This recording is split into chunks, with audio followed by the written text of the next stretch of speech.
Hey there, it's William. Today we're tackling a common issue with the Samsung top-load washer that just doesn't want to drain. This could be due to a problem with the drain pump motor, a clogged hose, or the main control.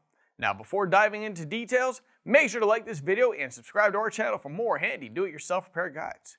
I promise this is something you can handle on your own, and with a little guidance, we'll have your washer draining perfectly in no time. Let's get started and solve this together. With over 2 million products in stock and the know-how to help you do it yourself, we are AppliancePartsPros.com.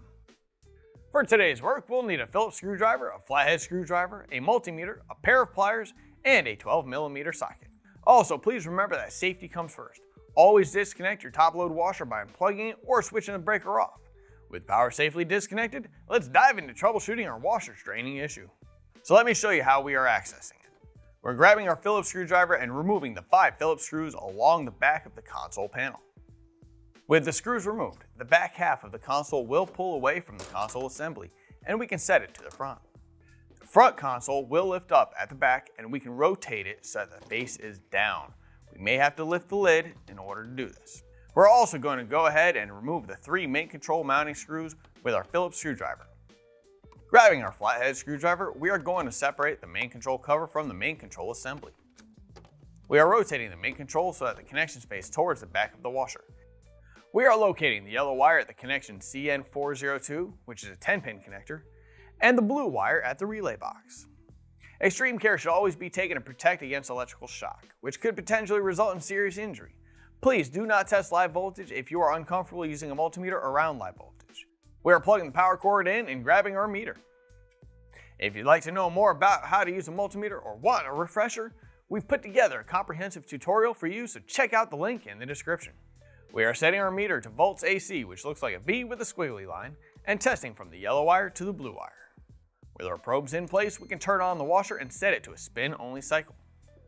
If 120 volts is not present after the lid lock locks, the main control has failed. If voltage is present, we will need to continue troubleshooting. We are canceling the cycle and unplugging the power cord. Grabbing our Phillips screwdriver, we are removing the back access panel of the washer. Now before proceeding, you may want to bail out as much water as you can and grab some towels, since we are removing some hoses. We are grabbing our Phillips screwdriver and our pliers to remove the tub to pump hose and the drain hose.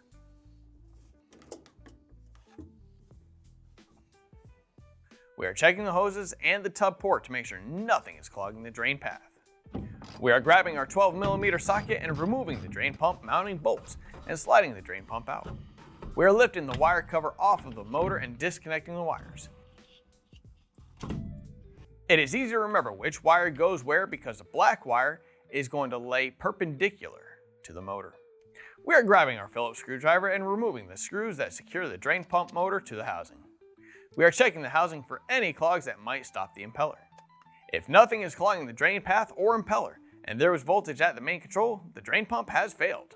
Since we found the drain pump has failed and we already have it apart, let's go through the replacement process. Here's the old drain pump motor and here's the new one. If you've already got one, great. If not, you can pick one up at AppliancePartsPros.com. We are inserting the drain pump into the housing and securing it with the screws that we removed.